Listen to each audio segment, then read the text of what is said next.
কিছু নায়ক আছে না কোনোদিন বৃদ্ধ হয় না, আবার কিছু নায়িকা আছে যেমন জয়া আহসান কখনোই বৃদ্ধ হয় না, বাপেরও ক্রাশ ছেলেরও ক্রাশ। ঠিক ওরকম এই একটা বাইক 150 সিসির মধ্যে, ভাই ছোটোবেলা থেকে দেখতেছি এই বাইকটা সবারই ক্রাশ এখনও পর্যন্ত। এই বাইকটা জয়া আহসানের মতো মা আরও ওরকমই বলতেছে। ব্যাপারটা হয়েছে এই বাইক মানে 2000 সালের পরে বাংলাদেশে প্রথম আসে। ডিটেল বলবো, বাইক রাইডও করবো আজকে। অ্যান্ড তারপর থেকে এই বাইক আর এই বাইকে, আর এখন যদি সেকেন্ড হ্যান্ড শোরুমে যান তাও খালি এই বাইকই, মানে পালসারের যতগুলা সিরিজ আছে হঠাৎ করে মনে হইতেছে যে এটার মনে হয় এখন সিজন। কিছুদিন আগে যেমন লিচু আর আমের সিজন গেল, এখন মনে হইতেছে পালসারের সিজন চলতেছে। তো বাইকটা হঠাৎ করে পাইছি, এটা হলো সিঙ্গেল ডিস্কের মধ্যে এবিএসের যে ভেরিয়েন্টটা। এই বাইকটা আজকে রাইড করবো বৃষ্টি ভেজা এরকম ওয়েদারে, আর রাইডটা আপনাদের সাথে শেয়ার করবো। Hey everyone, this is Syed Malikal, welcome to my YouTube channel MSI Vlogs।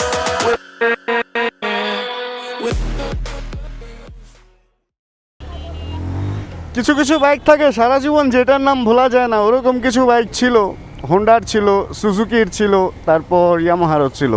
কিন্তু ইন্ডিয়ান কোনো কোম্পানির ওরকম বাইক যদি বলতে হয় তাহলে একটা বাইক ছিল না যে তা না, সেটা হলো বাজাজ বক্সার। বাজাজ বক্সার বাইকটা আমি যতটুকু দেখছি আমার খুব ছোটোবেলা থেকে বাংলাদেশে মোটামুটি বেশ বড় একটা জায়গা দখল করে রাখছিল। বেশ জনপ্রিয় একটা বাইক ছিল। প্রত্যেকটা বাইক ভালো হওয়ার পিছনে কিছু ব্যাপার স্যাপার থাকে আর কি। ওই ব্যাপার থাকার কারণেই হয়তো ওইটা মানে স্পেশালি বাংলাদেশে মার্কেট পাইছে বা ওই বাইকটাকে মানুষ পছন্দ করছে। এখন কথা হচ্ছে ওই বক্সার নিয়ে কথা আজকে বলবো না। এখন আর বক্সার নিয়ে কথা বলতে গেলে অনেক সময় চলে যাবে। এরপরেও কিন্তু বাংলাদেশে অনেক বাইক অনেকভাবে মার্কেট পাইছে। টিভিএসের 2V 4V, কিন্তু মার্কেটটা আবার নষ্ট হয়ে যায় কিছু কিছু বাইকের। বাট ওই যে সুজুকি, তারপরে ইয়ামাহা, কি বলে ওইটাকে, ইয়ামাহার যেই আরে ওই যে ঘাট করে চলতো RX ইয়েস, জাপানি RX। এরপর হচ্ছে হোন্ডার H100 বা হোন্ডার CG সিরিজের যে বাইকগুলো এখনও কিন্তু আছে। তারপরে H100 এখন না থাকলেও ওইটা এখনও পর্যন্ত পুরানো বাইক অনেকে রাখছে। ওরকম একটা বাইক হচ্ছে এই পালসারটা। এই পালসারটা 2000-এর পরেই বাংলাদেশে ঢুকে। 2005 থেকে 2010 পর্যন্ত এই পালসারটা বাংলাদেশে বেশ বড় একটা জায়গা দখল করছিল, এবং এখনও পর্যন্ত এই সেম শেপের বাইকটা বাংলাদেশে অ্যাভেলেবেল আছে। এই জন্য আসলে কথাটা বলা। এই শেপটা মানে দেখলেই বোঝা যায় যে মানে কীরকম একটা রেট্রো ব্যাপার, আবার একটা আধুনিকতার ছোঁয়া, মানে দুয়ে মিলে বাইকটা যেন কীরকম একটু আমার কাছে মানে একটু স্পেশালি লাগে। আপনাদের কেমন লাগে এটা আপনারা চাইলে জানাতে পারেন। অ্যান্ড একটা ব্যাপার হচ্ছে, এখন অন্য বাইকের সাথে তুলনা দেওয়া ঠিক হবে কি না। রয়্যাল এনফিল্ডের কথা যদি বলেন না, ওটার মধ্যে দেখেন না একটা রেট্রো ফিল এখনও ধরে রাখছে।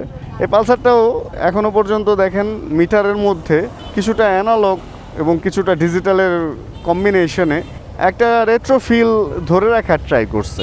অ্যান্ড প্রথম দিকে যখন এই পালসারটা আসে তখন গোল হেডলাইট ছিল, তারপরে এই চোখা হেডলাইটটা আসলো, মানে এই রাউন্ড শেপ বা ওভাল শেপের।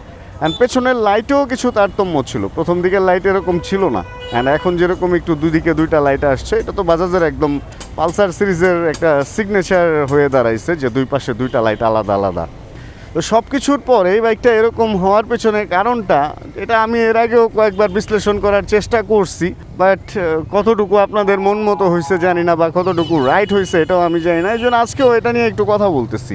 এই পালসারগুলোর ব্যাপার কি, যখন বাংলাদেশে সব ওল্ড মডেল বা ওল্ড শেপের বাইকগুলা চলতেছিল, তখন হুট করে এই শেপটার মধ্যে না একটা স্পোর্টি অ্যান্ড কমিউটারের কম্বিনেশনের একটা ব্যাপার চলে আসে। এই কারণেই হয়তো এই বাইকটা এরকম মার্কেট পায়। আর আরেকটা কারণ আছে, বাংলাদেশে 125 সিসি পর্যন্তই আটকে দেওয়া হয়েছিল, অ্যান্ড হুট করেই এই বাইকটা 150 আসার কারণে এবং 150 পারমিটেড ওই টাইমে হওয়ার কারণে হয়তো বা এটার জনপ্রিয়তাটা তখন বেড়ে গেছিলো। এবং আরেকটা ব্যাপার ছিল, কিছু 180ও ঢুকে গেছিলো, অ্যান্ড ওই হিসাবে আসলে একটা ইয়াংদের মনে একটা ক্রেজ। অ্যান্ড এটার আগে যে বাইকগুলো মানুষ চালাইতো ওটা হলো পরিবারে একদম সিনিয়ররা বাইক চালাইতো, এলাকার বড় ভাইরা বাইক চালাইতো। তো এই বাইকটা আসার কারণে, রিজনেবল প্রাইসে একটা সুন্দর বাইক হওয়ার কারণে স্টুডেন্টরাও আস্তে আস্তে এই বাইকটা নেওয়া শুরু করলো। মানে বাড়ির দাদা থেকে শুরু করে নাতি পর্যন্ত সবাই একটা বাইকই তার মানে ড্রিম বাইক হওয়া শুরু করলো। ওইখান থেকে আসলে এই বাইকটার মার্কেট পাওয়া, আর এখনও পর্যন্ত এই বাইকটা ওইভাবেই মার্কেটটা ধরে রাখতে পারছে। অ্যান্ড বাজাজও এই শেপটাকে এইভাবেই রাখছে। দেখেন পালসারের কিন্তু আরও বাইক বের হয়েছে, তাই না? পালসারের N সিরিজ, F সিরিজ, তারপর RS সিরিজ, এরকম মানে পালসারের ডমিনার সিরিজ তো টোটালি আলাদা, তো এরকম বাজাজের বেশ কিছু সিরিজই বেরিয়েছে। তো তারপরে ওনারা এই সিরিজটাকে স্পেশালি এখনো পর্যন্ত রাখছে এবং এই শেপটাই দিয়ে রাখছে। আধুনিক করে নাই পরে আর অতটা, মানে শেপের দিক থেকে অন্যান্য দিকে আধুনিক করছে। যেমন এই বাইকের মধ্যে ডুয়েল চ্যানেল এবিএস আসে না, এই সিঙ্গেল চ্যানেল এবিএস আসছে। এরপর ডুয়েল ডিস্কে সিঙ্গেল চ্যানেল আসছে, সিঙ্গেল ডিস্কে সিঙ্গেল চ্যানেল এবিএস আসছে। এরপর এটার মধ্যে শুধু সিঙ্গেল ডিস্ক আছে। এরকম কিছু ভেরিয়েন্ট করে এই বাইকটাকে বিভিন্নভাবে রাখছে যাতে মানুষের বাজেটের মধ্যে এই বাইকটা হয় আর কি। এখন আপনার যেটা পছন্দ সেটা আপনি নিতে পারেন। আর আসলে ইদানিং আমি একটু বাজাজ বা পালসার নিয়ে ভিডিও বেশি করতেছি, আমি কাহিনিটা বুঝতেছি না আসলে। আমার হাতের সামনে এই বাইকটা পড়তেছেও বেশিরভাগ শপে দেখতেছি এই বাইকটাই কেনা বেচা বেশি চলতেছে। এক এক সময় এক একটা জিনিসের সিজন আসে না, তো কেন যেন আমার মনে হইতেছে এখন হলো বাজাজ পালসারের সিজন চলতেছে। বিভিন্ন রকম বাজাজের বাইকগুলা দিয়ে সেকেন্ড হ্যান্ড শোরুমগুলা পুরা ভরপুর, আর বাজাজের নতুন শোরুমগুলাও ভরপুর। আমি জানি না কি জন্য, কারণ লাস্ট কিছুদিন ধরে দেখতেছিলাম, লাস্ট 2 বছর ধরেই দেখতেছিলাম যে বাজাজ কিছু অফার দিচ্ছে, বিভিন্ন রকম ডিসকাউন্ট অফার, ক্যাশব্যাক অফার। তো এটা হয়তো ফলপ্রসূ হয়েছে ওদের, এটার কারণে হয়তো আবার মানুষ বাজাজকে পছন্দ করা শুরু করছে বলে এরকমটা আমার মনে হইতেছে। আমার আসলে ভুলও হইতে পারে। তবে হ্যাঁ, একটা জিনিস আমি বলবো, এই বাইকটা মানে এন সিরিজের বাইক যেমন রেডি পিক আপ অ্যান্ড ওই জিনিসগুলো আছে, এটাতে রেডি পিক আপ নাই বললে ভুল হবে, কিন্তু একদম ইনস্ট্যান্ট যে পিক আপটা, মানে খাড়া টানের ব্যাপারটা না থাকলেও মোটামুটি রেডি পিক আপ আছে। অ্যান্ড টপ ইন্ডে গিয়েও 150 সিসি বাইক অনুযায়ী এই বাইকটাকে একদম আপনি ফেলে দিতে পারবেন না। হ্যাঁ, তবে এই বাইকটা স্টিল বডি অ্যান্ড সব কিছু হওয়ার কারণে মেটাল, তো বাইকটা একটু ভারী, মানে বাইকটা নিচু, হ্যান্ডেল নিচু করছে অ্যান্ড নিচের দিকে ভারী হওয়াতে ব্যালেন্সে একটু প্রবলেম হয়। আপনারা এই বাইকটা যদি কেউ চালান, এবিএস ভেরিয়েন্ট চালানোর চিন্তা ভাবনা রাখেন বা এটাই করার ট্রাই করেন। আদারওয়াইজ যেটা হবে ভাইয়া, আসলে নিচে ভারী বাইকগুলা একটু বুঝে চালাইতে হয়। এগুলা যখন তখন বিভিন্ন রকম দুর্ঘটনার শিকার হয়। একসময় যখন মানুষ পালসার চালাইতো, অনেক লোককে আমরা দেখছি।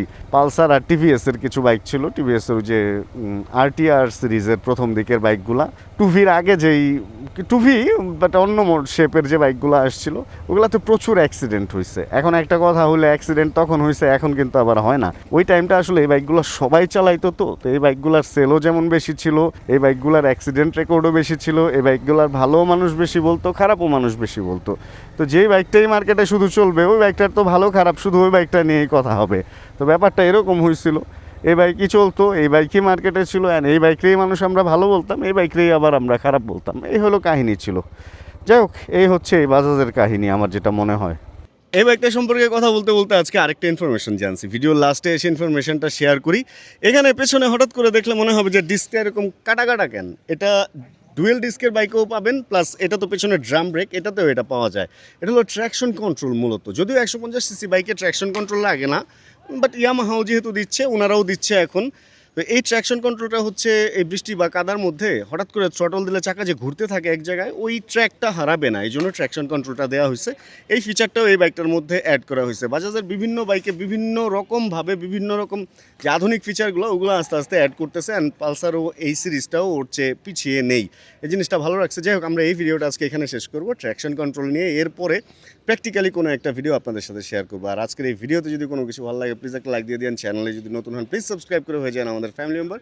জানাবেন কে কোন জায়গা থেকে ভিডিও দেখছেন। যতক্ষণ পরবর্তী ভিডিও নিয়ে এবার আমি না আসতেছি, ততক্ষণ ইনশাআল্লাহ আমরা থাকবো ভালো, আমরা থাকবো সুস্থ এবং করতে থাকবো চিল, ইনশাআল্লাহ। Chill bro. Check the mic and make sure it sound right, boys.